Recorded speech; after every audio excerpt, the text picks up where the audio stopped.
Il y a un terme que l'on utilise régulièrement pour tout ce qui est par rapport aux emprises, par rapport au phénomène d'emprise, et bien entendu pour tout ce qui est situation d'otage, etc. C'est ce fameux syndrome de Stockholm. Alors, qu'est-ce que c'est exactement que ce syndrome de Stockholm? Et surtout, existe-t-il? C'est le sujet de cet épisode de l'Instant Psy.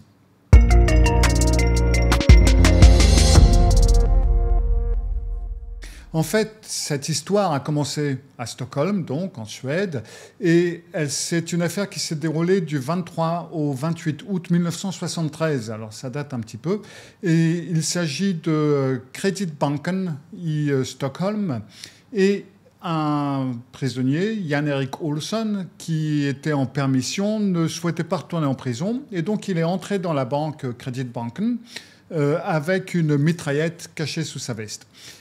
Puis il a tiré au plafond et il a crié en anglais, je ne sais pas pourquoi, il était suédois, que la fête commence. Et puis il a pris 4 employés en otage et il a exigé 3 millions de couronnes suédoises, ce qui aujourd'hui, alors j'ai fait faire le calcul, ce qui aujourd'hui correspondrait à 2,3 millions d'euros, donc c'est une somme rondelette, une voiture, des armes et la libération de son ami qui était en prison, qui s'appelle sûrement toujours, Clark Olofsson. Les autorités suédoises ont commencé à prendre la décision de faire venir Olofsson dans la banque. Et puis, pendant les 6 jours qui ont suivi, il y a eu une situation diffusée en direct à la télévision suédoise qui a en fin de compte captivé le monde entier et également les pays voisins, la Norvège, le Danemark, etc. Tout le monde avait les yeux rivés sur Stockholm à cette époque. C'est de cette fameuse prise d'otage qu'est sorti ce principe du syndrome de Stockholm. Mais ce n'est pas tombé comme ça du ciel, c'est parce qu'en fin de compte, et ça c'est très important pour comprendre cette affaire, c'est que dans cette affaire, les otages avaient plus peur de la police qu'ils n'avaient peur de leurs ravisseurs à l'époque.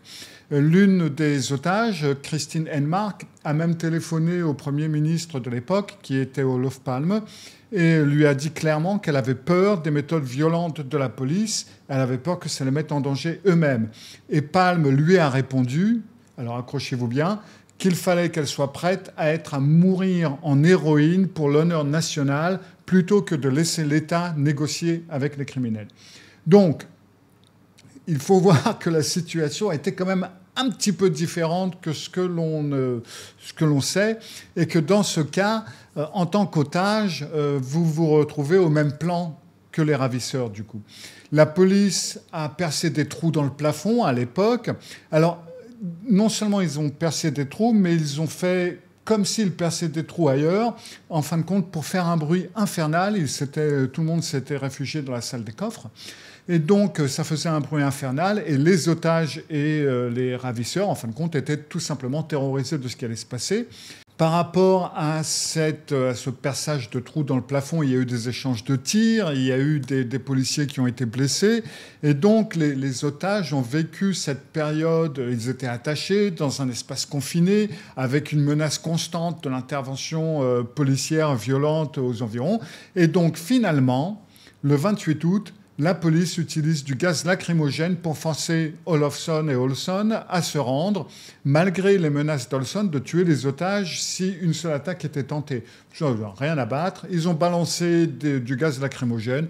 Le gaz lacrymogène, il ne fait pas trop la différence entre les otages et les ravisseurs. Tout le monde était au même coup. Et donc, ils ont fini par sortir. Et tout le monde était dans cette situation totalement terrifiante et les otages ont même protégé, ont fait corps, en fin de compte, avec les ravisseurs en sortant, parce qu'ils avaient tout simplement peur de se faire flinguer, puisque jusqu'ici, la police n'avait pas trop fait la différence entre otages et ravisseurs. Le psychiatre, Nils Pajorot, qui conseillait à la police à l'époque, avait inventé le terme de syndrome de Normalstorg, qui était la rue, enfin la place où se trouvait cette banque. Et ça a donc été rapidement nommé le syndrome de Stockholm. Mais il faut savoir que Nils Pajorot n'a jamais parlé à aucun des otages. Et c'est absolument pas ce qu'ils ont ressenti, etc. Il a lui-même théorisé que Christine Enmark, celle qui avait téléphoné à Olof Palme, était tombée amoureuse de Clark Olofsson et donc avait été manipulée par lui. Et l'interprétation qu'il en avait faite était extrêmement teintée de misogynie. Et donc, c'est ce qui a donné naissance à ce fameux syndrome de Stockholm. Psychologiquement parlant, le syndrome de Stockholm, ça n'existe pas, c'est pas vrai. C'est confirmé par la recherche scientifique moderne, hein. Ça n'a jamais été inclus dans le DSM, qui est le manuel diagnostique et statistique des troubles mentaux, ni dans le CIM, hein, qui est la classification internationale des maladies. Ce sont deux références principales en psychiatrie. On est tous plus ou moins un petit peu sur ces lignes-là. Et puis, il y a même une étude, une revue de littérature qui a été publiée en 2008 qui a révélé qu'il n'y a absolument aucun critère diagnostique validé pour ce syndrome et que la plupart des diagnostics dont on parle, entre guillemets, sont faits par les médias ou des choses dans ce genre-là, mais ce n'est pas par des psychiatres et ce n'est pas par des psychologues en tout cas. D'après les recherches, ce qu'on appelle le syndrome de Stockholm, c'est en réalité une réponse tout simplement de survie totalement rationnelle. Les otages réagissent de manière adaptive à une situation où, dans ce cas, leur propre gouvernement les a abandonnés. La police représente un danger immédiat pour leur vie et donc la situation est quand même relativement spécifique. Christine Enmark, qui a écrit ses mémoires et qui ont paru en 2020, a dit elle-même qu'il n'y avait absolument aucun amour, aucune attirance physique de sa part, mais à l'époque, elle voyait Olofsson comme sa meilleure chance de survie face aux actions dangereuses de la police, qui pour les otages paraissaient vraiment totalement hors de proportion. Donc le concept, c'est un mythe médiatique, c'est une construction qui est utilisée par des fois des autorités pour détourner l'attention de leurs propres échecs, tout simplement, plutôt qu'un véritable phénomène psychologique. Donc oui, c'est un terme qui est populaire dans la culture populaire, à la télé, dans les films, ce que vous voulez, à Hollywood, mais scientifiquement, ça n'est pas vrai.